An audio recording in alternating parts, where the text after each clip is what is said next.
voici à notre rendez-vous et cela par la grâce de notre Créateur. Disons-lui déjà merci pour la grâce de vie.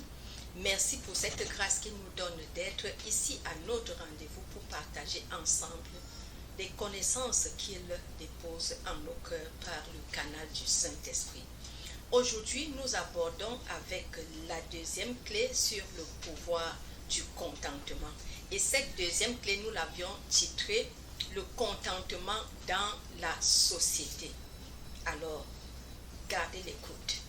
Pour vous qui êtes là depuis les débuts, je ne saurais comment vous dire merci mes perles pour tout ce que vous êtes en train de faire. Merci infiniment pour tous ceux et celles qui prennent la peine d'écouter nos vidéos, de les aimer et de les partager. Nous sommes au service de Dieu et Dieu seul nous récompensera au moment convenable. Alors, continuez, je vous encourage et le Seigneur pour qui nous travaillons va faire le reste. Et pour vous qui êtes là pour la première fois, celle qui vous parle, c'est Maman Brigitte Monté, plus affectueusement appelée Mamo, qui veut dire la mère des enfants. Vous êtes tous mes enfants, alors je vous souhaite la bienvenue et vous encourage à faire comme celles qui vous ont invité.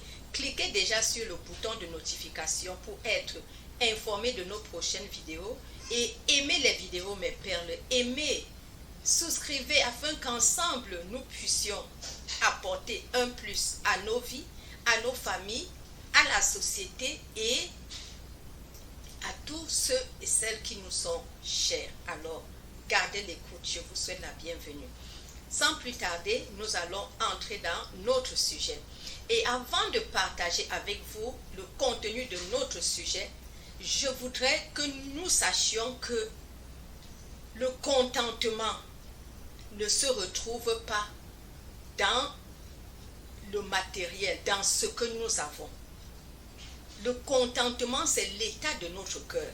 Parce que si on trouvait le contentement dans les biens matériels, dans tout ce qu'il y a comme que nous pouvons citer dans le monde, des gens, on n'aurait pas autant de nombre de suicides à Hollywood comme on entend, des gens avec des millions dans leur compte, mais qui, un de ces matins, trouvent que la solution pour eux, c'est de quitter ce monde. Donc nous comprenons à travers tous ces grands hommes que le contentement ne se situe pas au niveau des biens. C'est parce que beaucoup pensent que c'est quand j'aurai une maison que je serai content. C'est quand j'aurai des enfants. Non. Le contentement, c'est dans le cœur. C'est l'état du cœur. C'est un choix de vie. C'est un choix que l'on se fait. Si on choisit d'être content, on va être content. C'est ce que je voudrais donc que nous puissions comprendre. Et je voudrais aussi que nous puissions comprendre que être content attire des faveurs dans nos vies. Vous ferez, regardez par exemple autour de vous, des gens qui sont toujours joyeux, contents, que ce soit dans les affaires, ils réussissent facilement, que ce soit dans la société, ils ont beaucoup d'amis, ils ont beaucoup d'attirance, les gens sont prêts à venir vers eux, à nouer des relations avec eux parce que tout le monde aimerait être content. Et pour être content, à ma façon de voir, comme je l'ai dit, le contentement est un état du cœur. C'est un choix de vie. Nous devons apprendre à connaître qui nous sommes et qui est notre Créateur. Parce que lui-même nous dit dans sa parole qu'il nous a créés pour des plans, avec des plans de bonheur et non de malheur. Donc tout notre bonheur est déjà en nous. Nous sommes venus sur terre déjà comme un paquet qui contient tout ce qui va nous aider à vivre une vie glorieuse telle que notre Créateur l'a préconçue. Alors, qu'est-ce qui nous empêche alors de retrouver ce contentement? C'est l'ignorance de qui nous sommes et de notre Créateur. Donc, je pense que c'est ça qui crée ce manque de contentement en nous. Alors, je comprends maintenant, mes perles, que la société que nous vivons aujourd'hui place tout à notre disposition pour nous arracher ce contentement, pour nous rendre mécontents. Mais retenons une chose, nous ne devons pas céder. Imaginez un peu si nous développons, nous nourrissons ce mécontentement en nous. Pendant des années, quel est l'effet dans nos vies? Nous développons des maladies. Nous entendons maintenant parler de dépression.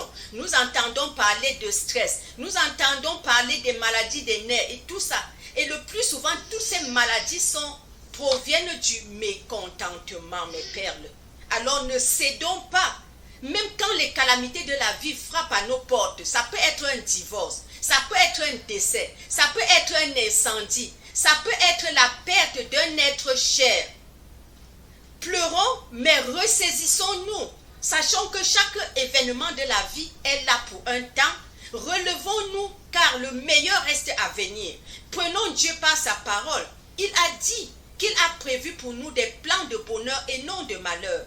Tant que nous avons le souffle de vie, notre talent est encore en nous. Nous pouvons explorer ce talent pour retrouver notre contentement.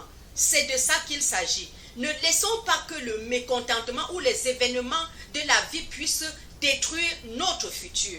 Alors, que le Saint-Esprit nous accompagne, mes perles, que la grâce divine nous éclaire et que le Dieu de Dieu qui est le Dieu, le Prince de paix, et qui détient cette paix qui dépasse toute intelligence, qui est notre Créateur, nous accorde cette paix et cette joie pour le bonheur de tous.